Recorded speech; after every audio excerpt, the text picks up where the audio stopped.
Hoy en Coffee Letras, cuentos de G.K. Chesterton. Los tres jinetes del Apocalipsis. La singular y a veces inquietante impresión que Mr. Pond me causaba, a pesar de su cortesía trivial y de su corrección, se vinculaba tal vez a alguno de mis primeros recuerdos y a la vaga sugestión verbal de su nombre. Era un viejo amigo de mi padre, un funcionario, y sospecho que mi imaginación infantil había mezclado de algún modo el nombre de Mr. Pond con el estanque del jardín. Pensándolo bien, se parecía extrañamente al estanque. Era, en general, tan sereno, tan regular y tan claro en sus habituales reflejos de la tierra, del cielo y de la luz del día como aquel. Y yo sabía, sin embargo, que había algunas cosas raras en el estanque del jardín. Una o dos veces al año, el estanque parecía un poco distinto. Una sombra fugaz o un destello interrumpía su lisa tranquilidad, y un pez o un sapo o alguna criatura más grotesca se mostraba al cielo. Y yo sabía que también en Mr. Pond había monstruos mentales que emergían un instante a la superficie y luego se perdían. Tomaba las formas de observaciones monstruosas en medio de sus observaciones inofensivas y razonables. Algunos interlocutores pensaban que en la mitad de un diálogo juicioso se volvía loco, pero también reconocían que regresaba a la cordura inmediatamente. Una tarde hablaba muy juicioso con Sir Hubert Weyton, el conocido diplomático. Estaban sentados bajo enormes quitasoles, mirando el estanque en nuestro jardín. Hablaban de una parte del mundo que ambos conocían y que en Europa Occidental se conoce muy poco. Las vastas llanuras anegadizas que se deshacen en pantanos y ciénagas en los confines de Pomerania y de Polonia y de Rusia, y que se dilatan acaso hasta los desiertos siberianos. Y Mr. Plum recordó que en una región de profundas ciénagas, cortadas por lagunas y lentos ríos, hay un solo camino en un estrecho terraplén empinado, una senda no peligrosa para el peatón, pero escasa para que dos jinetes pasen a un tiempo. Este es el principio del cuento. Se refiere a un tiempo no muy lejano, a un tiempo en el que aún se usaban tropas de caballería, aunque más para correos que para combates. Basta decir que esto ocurrió en una de las muchas guerras que han arrasado a esa parte del mundo, si es posible arrasar un desierto. Esa guerra entrañaba la presión del sistema prusiano sobre la nación polaca, pero es innecesario formular la política del asunto o discutir el pro y el contra. Digamos ligeramente que Mr. Pond divirtió a los presentes con un enigma. «Espero que ustedes recordarán», dijo Pond, «el revuelo que produjo Pablo Petrovsky, el poeta de Cracovia, que hizo dos cosas bastante peligrosas en aquel tiempo: mudarse de Cracovia a Poznań y ser a la vez poeta y patriota. La ciudad en que vivía estaba ocupada en ese momento por los prusianos. Estaba situada exactamente en el término oriental del largo camino, pues, como es de imaginarse, el comando prusiano se había apresurado a ocupar la cabeza de puente, de ese puente tan solitario, sobre ese mar de ciénegas. Pero su base estaba en el término occidental del camino. El célebre mariscal von Grock tenía el comando supremo, y su antiguo regimiento, que seguía siendo su regimiento predilecto, los húsares blancos, estaba acampado cerca del extremo occidental del alto camino. Por supuesto, todo era impecable, hasta el menor detalle de los espléndidos uniformes blancos, atravesados por el tahalí llameante. Esto era anterior al empleo de los colores del barro y de la arcilla para todos los uniformes del mundo. No lo repruebo. A veces pienso que el tiempo de la heráldica era más hermoso que el tiempo del mimetismo que trajo la historia natural y el culto de los camaleones y de los escarabajos. Sea lo que fuere, este regimiento de caballería prusiana usaba su propio uniforme. Y, como verán ustedes, ese fue otro elemento del fiasco. Pero no solo eran los uniformes, era la uniformidad. Todo fracasó porque había demasiada disciplina.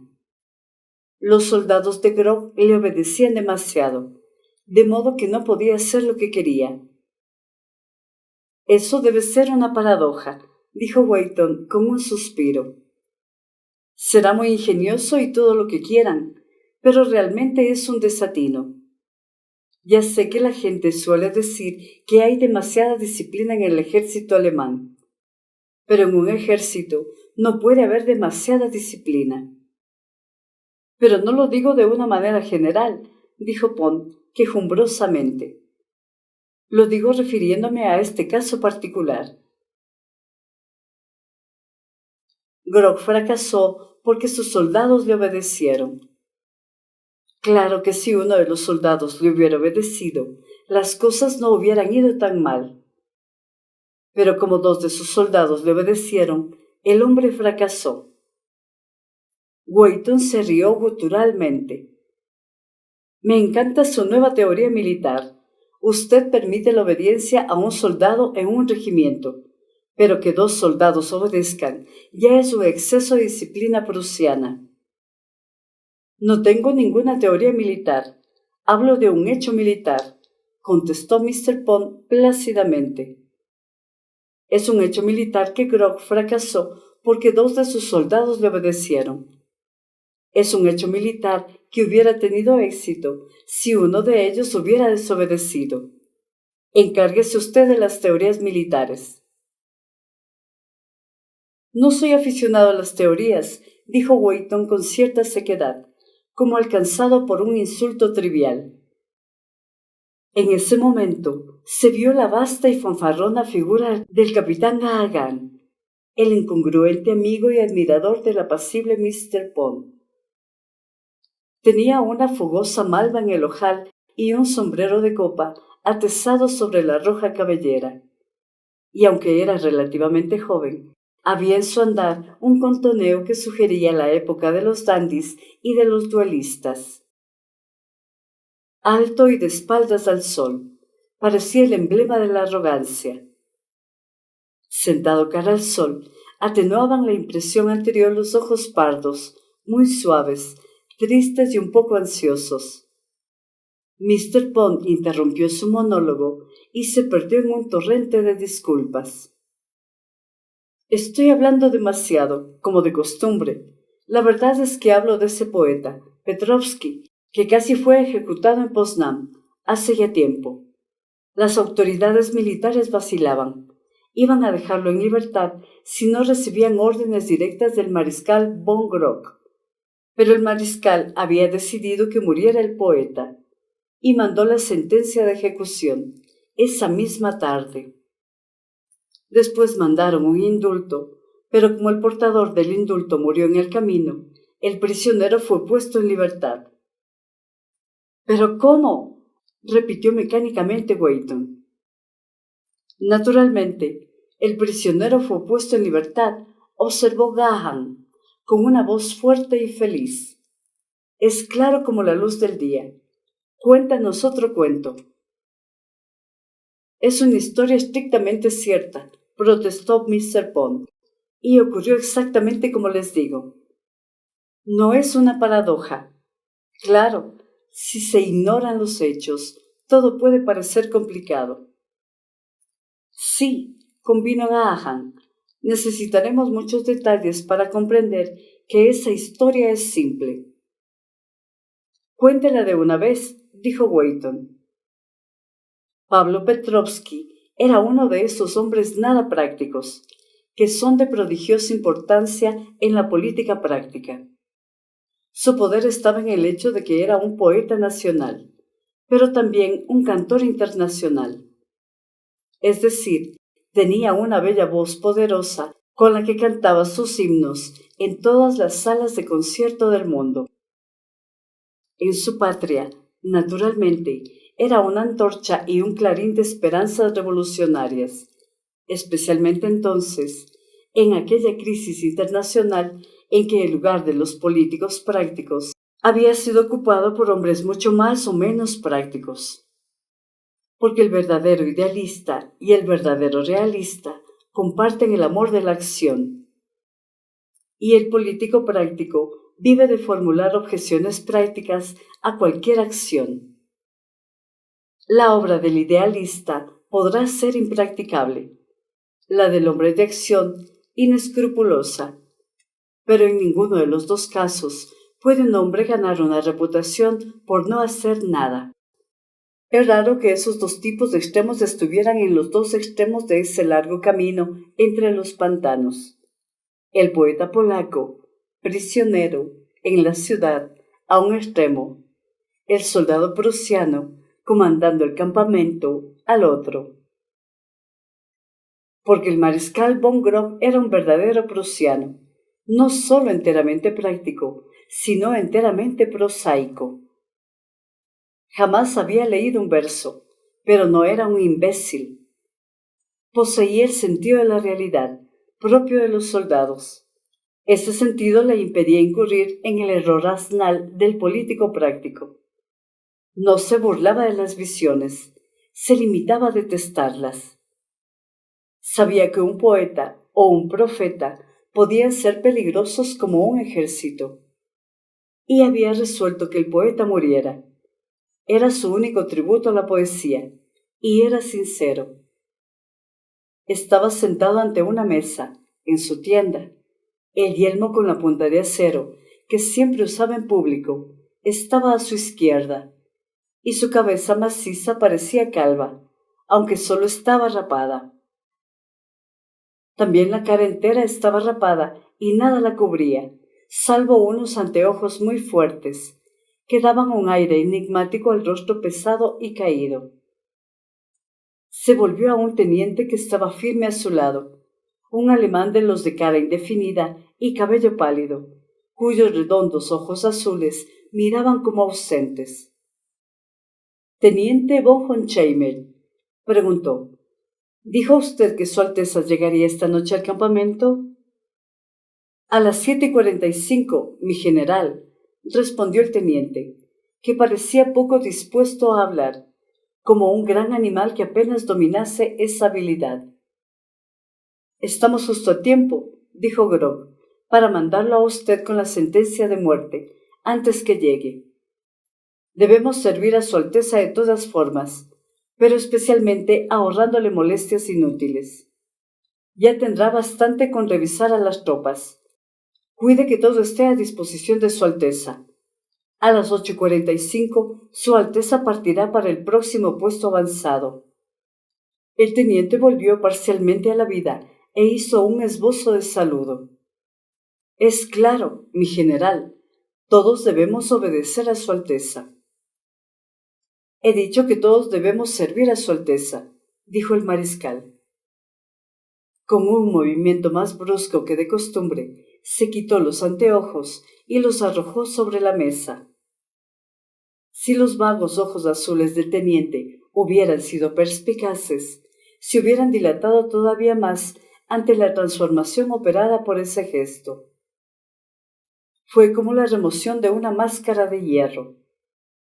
Un segundo antes, el mariscal von Grob se parecía extraordinariamente a un rinoceronte, con sus pesados pliegues de coreácea mandíbula y mejilla. Ahora era una nueva clase de monstruo, un rinoceronte con ojos de águila.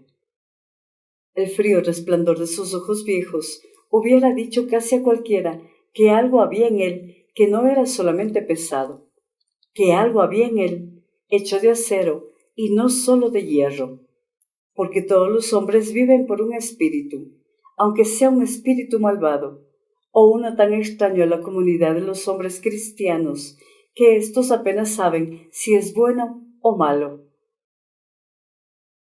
«He dicho que todos debemos servir a Su Alteza», repitió Grog. Hablaré con más claridad y diré que todos debemos salvar a Su Alteza. ¿No basta a nuestros reyes ser nuestros dioses? ¿No les basta que los sirvan y que los salven? Nosotros somos quienes debemos servir y salvar. El mariscal von Grog raramente hablaba o pensaba, tal como entienden el pensamiento las personas intelectuales. Los hombres como él, cuando se ponen a pensar en voz alta, prefieren dirigirse a su perro. Les complace ostentar palabras difíciles y complicados argumentos ante el perro. Sería injusto comparar al teniente Horkheimer con un perro. Sería injusto para el perro, que es una criatura sensitiva y vigilante. Sería más exacto decir que el mariscal von Grog, en ese raro momento de reflexión, tenía la comodidad y la tranquilidad de sentir que estaba reflexionando en voz alta en presencia de una vaca o de una legumbre. Una y otra vez, en la historia de nuestra casa real, el sirviente ha salvado al amo, continuó Grog, sin lograr otro premio que sinsabores, a lo menos de parte de la opinión pública, que siempre gime contra el afortunado y el fuerte. Pero hemos sido afortunados y hemos sido fuertes. Maldijeron a Bismarck por haber engañado a su amo, con el telegrama de Ems, pero convirtió a su amo en amo del mundo. París fue capturada, destronada a Austria, y nosotros quedamos a salvo. Esta noche Pablo Petrovsky habrá muerto, y otra vez estaremos a salvo. Por eso lo mando con esta inmediata sentencia de muerte. ¿Entiende usted que lleva la orden para la inmediata ejecución de Petrovsky y que no debe regresar hasta que la cumplan? El inexpresivo Horkheimer saludó. Entendía muy bien esa orden. Al fin de cuentas, tenía alguna de las virtudes del perro. Era valiente como un bulldog y podía ser fiel hasta la muerte. Debe usted montar a caballo y partir sin tardanza, continuó Grog, y cuidar que nada lo demore o impida su misión. Me consta que ese imbécil de Arnheim libertará a Petrovsky esta noche, si no recibe mensaje alguno.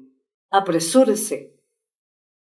Y el teniente volvió a saludar y entró en la noche, y después de montar uno de los soberbios corceles blancos que eran parte del esplendor de ese regimiento espléndido, empezó a galopar por el alto y estrecho terraplén, casi como el filo de una muralla, que dominaba el sombrío horizonte, los difusos contornos y los apagados colores de aquellos pantanos enormes. Cuando el último eco del caballo retumbó en el camino, el mariscal se incorporó, se puso el casco y los lentes y salió a la puerta de la tienda, pero por otra razón. El Estado Mayor, con uniforme de gala, ya le esperaba, y, desde las profundas filas, se oían los saludos rituales y las voces de mando. Había llegado el príncipe. El príncipe era algo así como un contraste, al menos en lo externo, como los hombres que lo rodeaban, y aun en otras cosas era una excepción en su mundo. También usaba yelmo con punta de acero, pero de otro regimiento, negro con reflejos de acero azul, y había algo semi-incongruente y semi-apropiado, por alguna anticuada razón, en la combinación de ese yelmo con larga y oscura barba fluida, entre aquellos prusianos bien rasurados. Como para hacer juego con la larga y oscura barba, usaba un largo y oscuro manto azul con una estrella resplandeciente, de la más alta orden real, y bajo el manto azul vestía uniforme negro. Aunque tan alemán como los otros, era un tipo distinto de alemán, y algo en su rostro absorto y orgulloso confirmaba la leyenda de que la única pasión de su vida era la música.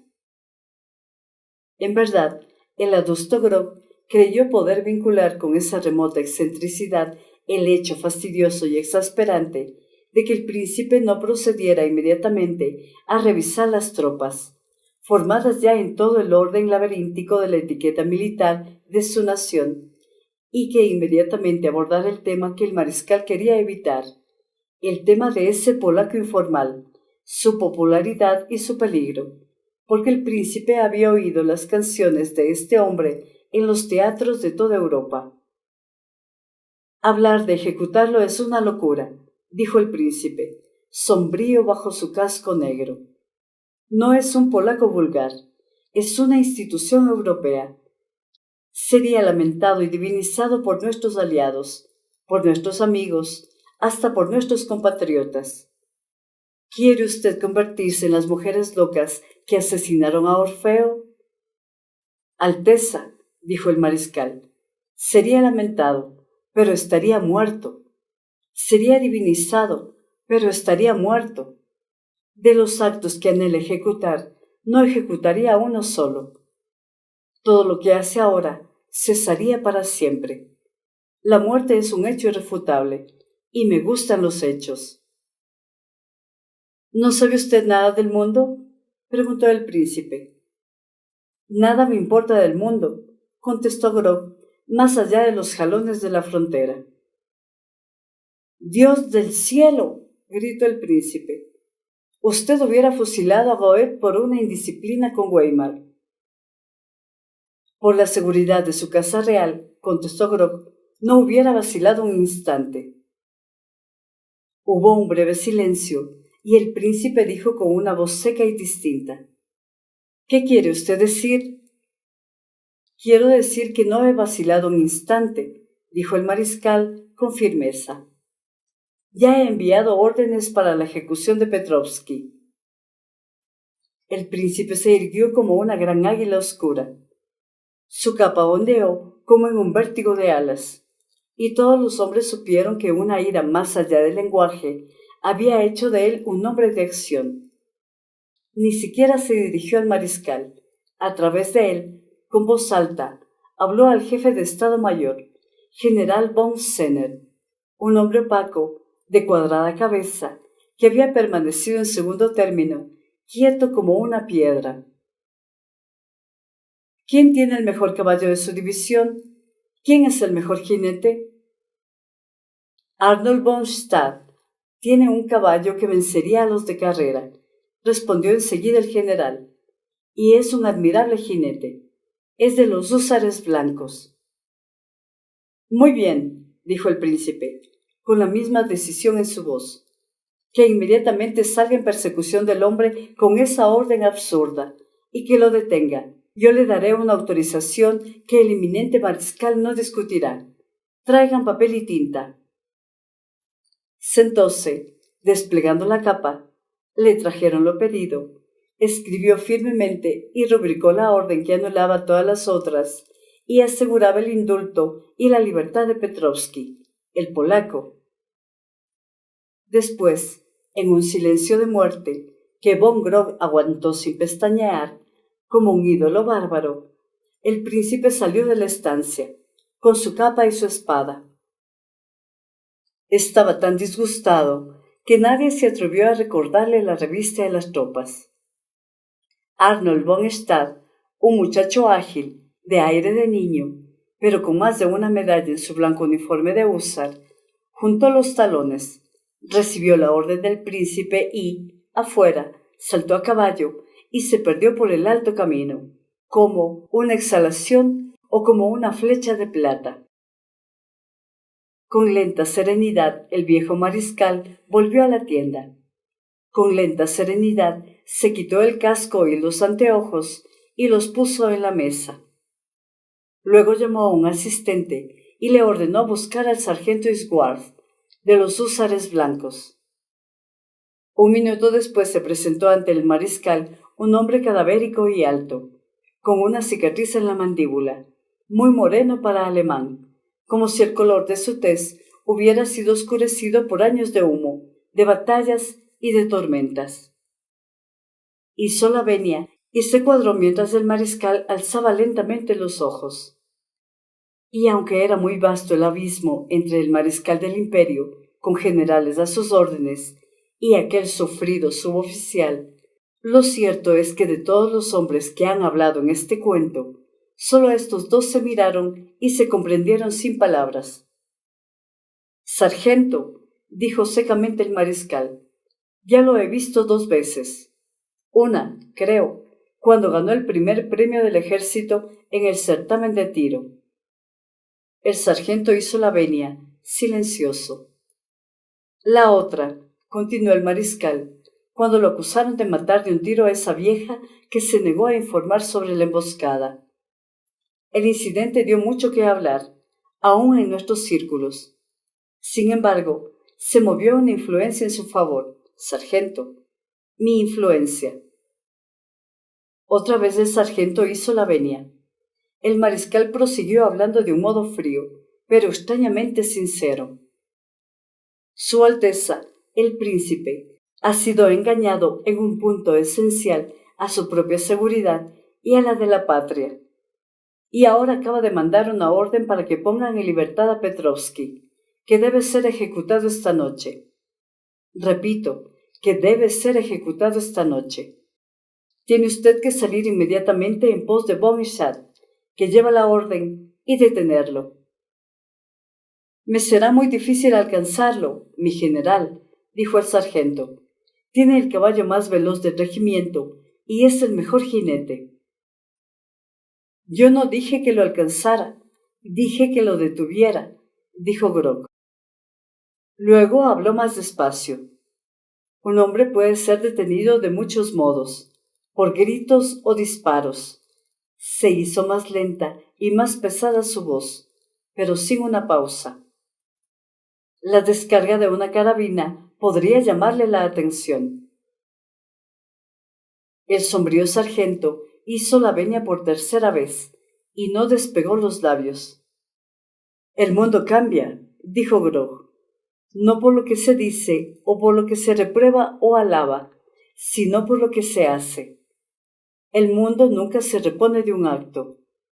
El acto necesario en este momento es la muerte.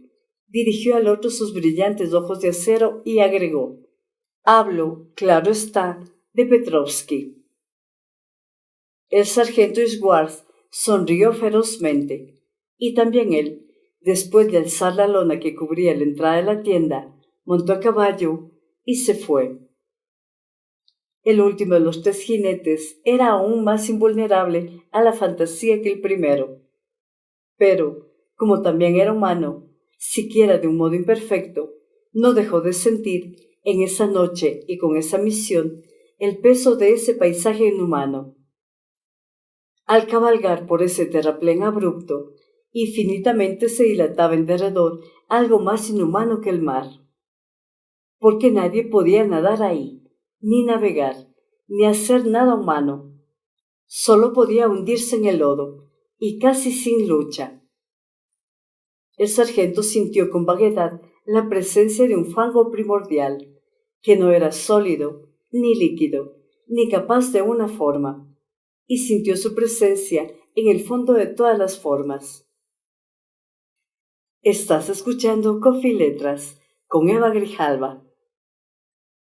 Era ateo como tantos miles de hombres sagaces, obtusos del norte de Alemania, pero no era de esos paganos felices que ven en el progreso humano un florecimiento natural de la tierra. El mundo para él no era un campo en que las cosas verdes o vivientes surgían y se desarrollaban y daban frutos. Era un mero abismo donde todas las cosas vivientes se hundirían para siempre. Este pensamiento le daba fuerza para todos los extraños deberes que le incumbían en un mundo tan detestable. Las manchas grises de la vegetación aplastada, vistas desde arriba como en un mapa, parecían el gráfico de una enfermedad, y las incomunicadas lagunas parecían de veneno, no de agua.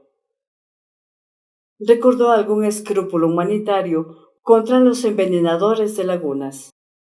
Pero las reflexiones del sargento, como casi todas las reflexiones de los hombres que no suelen reflexionar, tenían su raíz en alguna tensión subconsciente sobre sus nervios y su inteligencia práctica. El recto camino era no solo desolado, sino infinitamente largo. Imposible creer que había corrido tanto sin divisar al hombre que perseguía.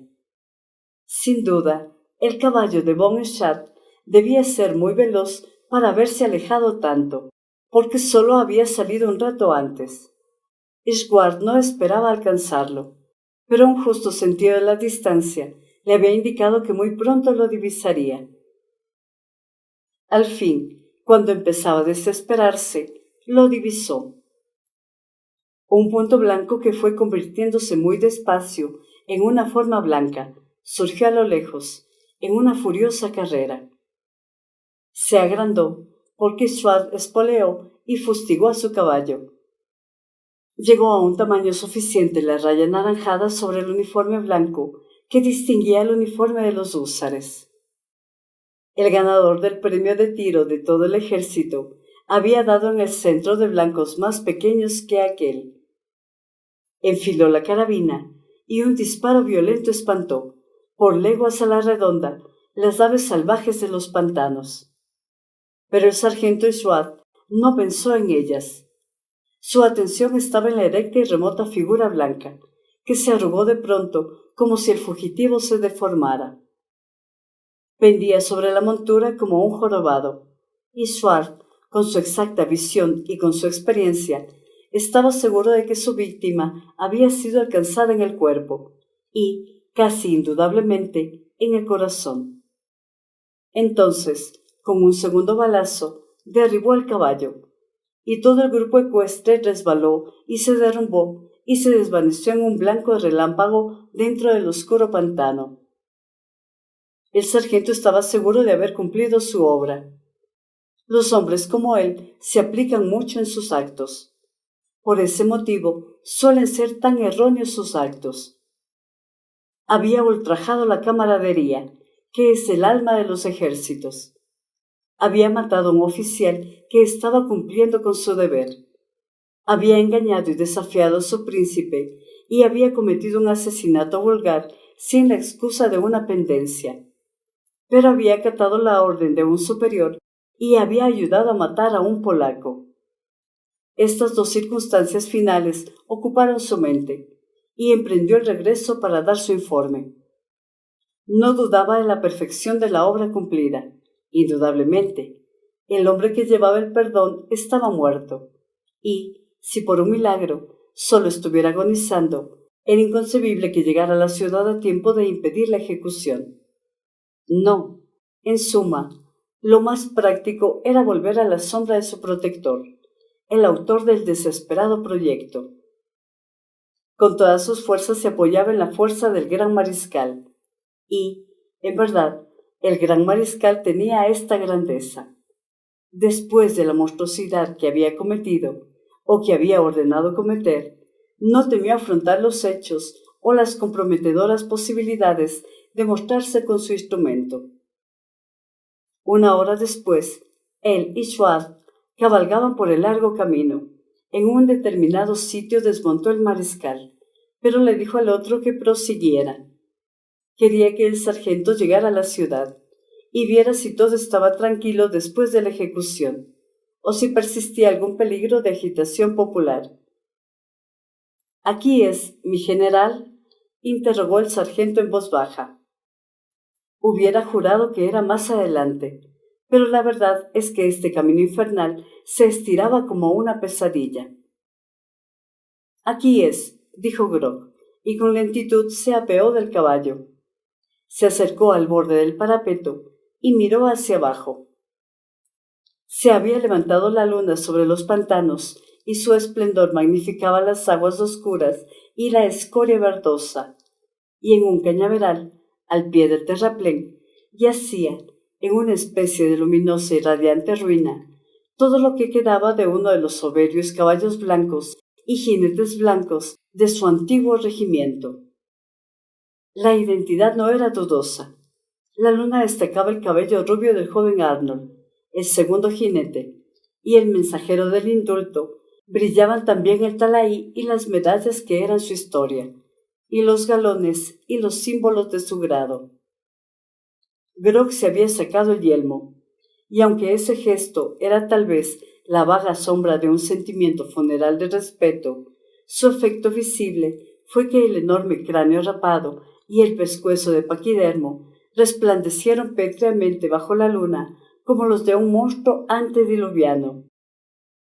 Robs, o algún grabador de las negras escuelas alemanas, podría haber dibujado este cuadro. Una enorme bestia, inhumana como un escarabajo, mirando las alas rotas y la armadura blanca y de oro de algún derrotado campeón de los querubines. Grog no expresó piedad y no dijo ninguna plegaria, pero de un modo oscuro se conmovió como en algún instante se conmueve la vasta ciénaga, y, casi defendiéndose, trató de formular su única fe y confrontarla con el universo desnudo y con la luna insistente. Antes y después del hecho, la voluntad alemana es la misma. No la destruyeron las vicisitudes y el tiempo, como la de quienes se arrepienten. Está fuera del tiempo, como una cosa de piedra que mira hacia atrás y hacia adelante con una sola cara. El silencio duró lo bastante para halagar su fría vanidad con una sensación de prodigio, como si una figura de piedra hubiera hablado en un valle de silencio. Pero la soledad volvió a estremecerse con un remoto susurro que era el redoble de un galope.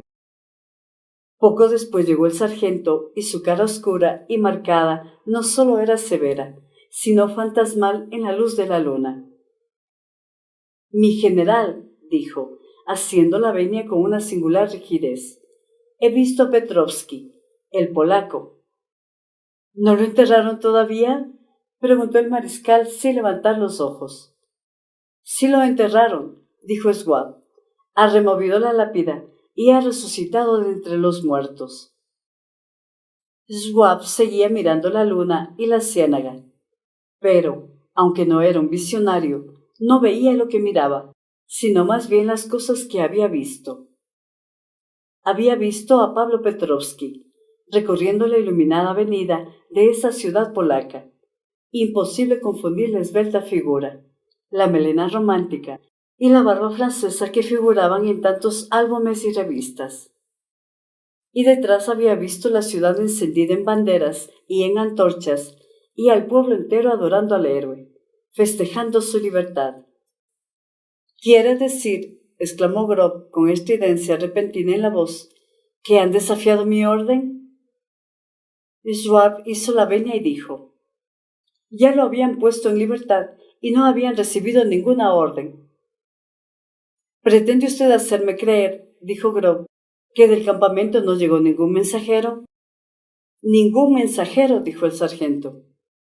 Hubo un silencio mucho más largo y por fin dijo Grog, roncamente, «¿Qué ha ocurrido, en nombre del infierno?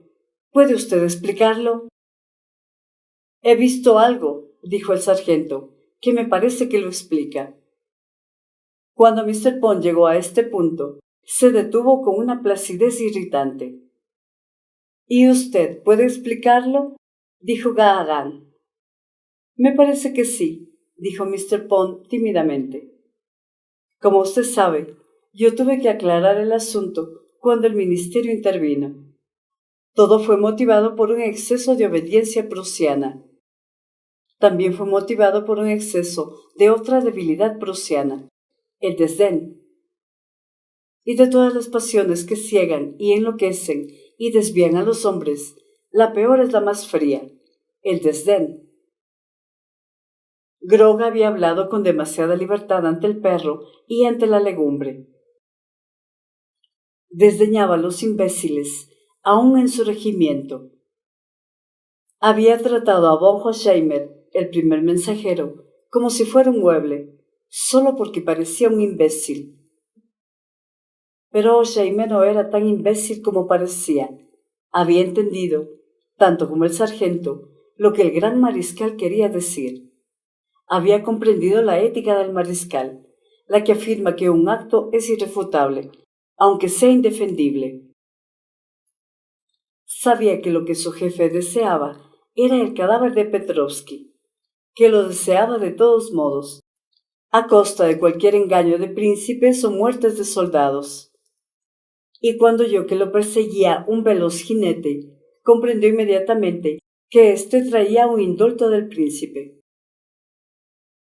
Von Schart, muy joven pero muy valiente oficial, que era como un símbolo de esa más noble tradición de Alemania que este relato ha descuidado, llegó con la rapidez de esa equitación que ha legado a Europa el nombre mismo de caballerosidad, y ordenó al otro, con un tono como la trompeta de un heraldo, que se detuviera y se volviera. Von Hosheimer obedeció. Se detuvo, sujetó el caballo y se volvió en la silla. Pero la carabina estaba en su mano, y la bala atravesó la frente de von Stade. Luego se volvió y prosiguió con la sentencia de muerte del polaco. A su espalda, el caballo y el jinete se desmoronaron por el terraplén, y quedó despejado todo el camino. Por ese camino despejado y abierto avanzó el tercer mensajero, maravillándose de la longitud de su viaje, hasta que divisó el uniforme inconfundible de un húsar que desaparecía como una estrella blanca en la distancia. Pero no mató al segundo jinete, mató al primero. Por eso no llegó ningún mensaje a la ciudad polaca. Por eso el prisionero fue liberado. ¿Me equivocaba yo al decir que el mariscal von Grob fracasó porque 2 hombres lo sirvieron fielmente? Coffee Letras, literatura con voz de mujer.